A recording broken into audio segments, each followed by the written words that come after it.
So you say, if there is, as if you yourself are unsure. So whatever you say is probably invalid anyway. And you're talking about everybody hearing voices. Shit, I mean, come on. But really, the first thing you said that was pretty silly was that if there was an all creator, an omnipotent, omniscient God, entity, whatever, he would want to communicate with his creations. Yeah, probably. So why doesn't it? You're saying the Bible is an actual communication to us from an omnipotent, omniscient God that would probably know how to speak English, modern English, because you say it's prophetic. Not only that, since it created everything, mind you, would that be the future things also? Meaning it knows what the language would be 2,000 years after it sent itself down as a baby coming out of a 12-year-old girl. You think that stuff is all true? So you think the like the Bible says, so you're using the Bible to prove the Bible, basically. You're trying to anyway. But you have to remember, this is YouTube. Millions of people will probably go, move over this and say, oh, you think you can prove God, huh? Oh, we got to hear this.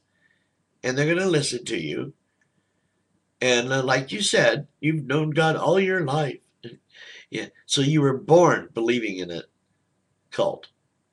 That you were born believing in a superhero, that there's a magician out there, that all the creation thing, and you were born knowing all that and everything. Is that what you're saying?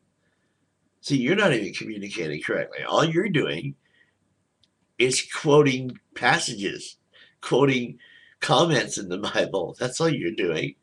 These aren't even your words, so they're invalid. If you tried to write this as a treatise, you get an F. If you try to write it as a part of your master's, you'd probably be disallowed. You'd be you'd probably be decertified. You probably wouldn't even have your bachelor's after that. It'd be plagiarism. You understand that, don't you? Well, which is probably why you never made it to regular college, or you didn't go to regular college, or if you did, uh, you went and got a divinity degree,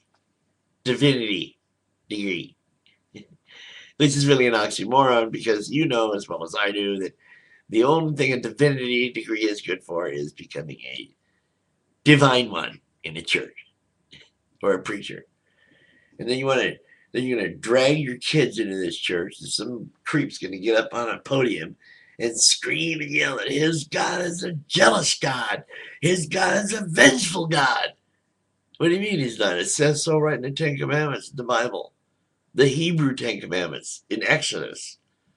The whole thing, not just the little 10, I am the Lord thy God, thou shalt not have any others before me. Thou shalt not have any graven images. Thou shalt not talk about any other God. Thou shalt not do this about a God. Thou shalt not disrespect me. It has nothing to do with the way we need to live our lives. It has to do with some magician that you guys think is real in this guy that's giving these, rules why you can't disrespect it, or it's going to kill you, send you to hell and torture you forever in burning brimstone, whatever other creepy stuff you believe. I just gotta, I'm really surprised. I just, it's the 21st century, okay, and only because we went ahead and used the Gregorian calendar, which was set upon by this Christ thing, this whole mythology, the whole deal.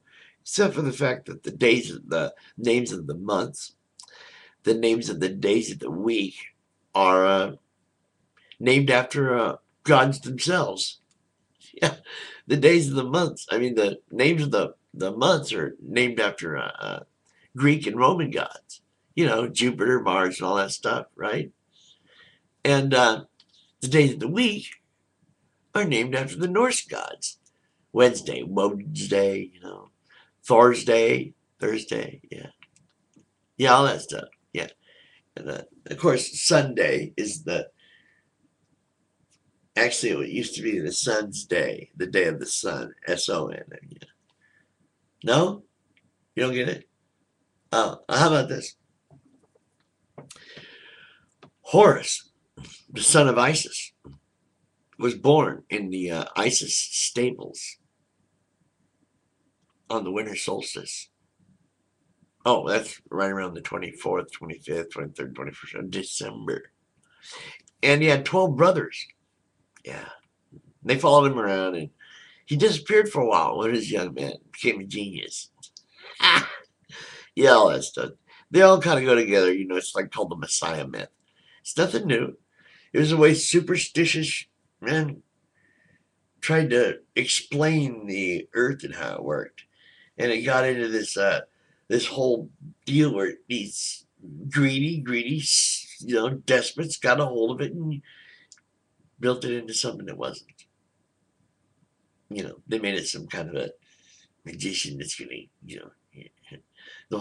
in fact, the whole Exodus thing, with Moses and all that crap, is actually a chronicle of the Santorini volcano eruption and some of the natural phenomena that went on after. It wasn't very far away. Dark in the sky. They had like little flaming lava ball stuff, and hot rock pumice such fall from the sky. It was really a terrible thing, and it happened right around the same time as right around where the Bible thinks there was an Exodus. And another thing, you keep saying the Bible's a chronicle of history, and actually it's just the opposite. It's a chronicle of pseudo history. It's a chronicle of a mythological magician and superstitious people who personified everything they saw. Anything they didn't understand, they personified it. Look what Ezekiel did. He ran into a ship that came down to visit, an extraterrestrial. And you're going to say, oh, you believe in that? Well, I can understand how there's other corporeal, that's real flesh and blood life, intelligent life in the universe besides ours. That's pretty easy to understand. And it's been proven. So, whether you want to accept that or not is not up to me. Yeah, that's your own stupidity. Blah, blah, blah. I mean, even presidents, I've seen them and just, they've been around for ages. Ask the Sumerians. Read the Epic of Gilgamesh, for one thing. Read some of the Sumerian text about the Anunnaki. Read it. They never thought they were gods. They never said they were gods. They talked about them very practically. They called them the people from the stars, which is what they called themselves. And they talked about how they flew hither and thither in machines. So, it's like, you want to go for the mythological, biblical bullshit crap? That's going to just do nothing but it'll confuse you, trust me, when you get older. Oh, wait a minute. You're not the one who's 16 on the website on the channel where I saw the video, huh? You just like to preach to teenagers, I bet. Look out, dude. Look out. You're in there with this goofy book lying.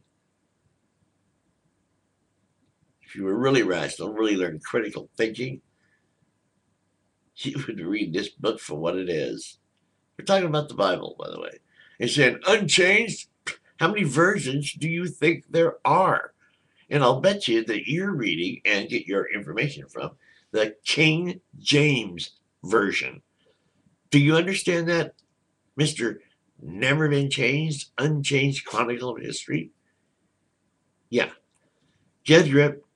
Read Leviticus and tell me if you'd like to do that to your daughter. Read Leviticus. Tell me if you want to do that to your parents, to your brother, to your friends. Whatever he says in there. Tell me if you want to do any of it. Are you going to torture your baby boy when he's born and slice off his piece of his penis? As a covenant to a god? Blah, blah, blah. Well, that's where it came from, like it or not. That's where it came from. Abraham. Blah, blah, blah. I'm going to kill him for you, God. The angel stays his hand and says, no. He was only kidding. Just cut off a piece of his penis. He'll be okay with that. It's all right now. So I don't get it. But I don't really have to because I don't know. I just think, well, it doesn't matter. Hopefully you'll wake up one day. But that's just you. Hopefully you'll allow the video on as an answer. But it doesn't matter. I'm going to link to you anyway. Good afternoon. Just really read the Old Testament. Could you do that? And then, if you like, I'll send you a little list of some of the quotes that I know about. See you later. Have a good one. And yeah, just leave the kids alone, okay? If you want to say and think that you were born this way and you're hearing voices, you should go see somebody.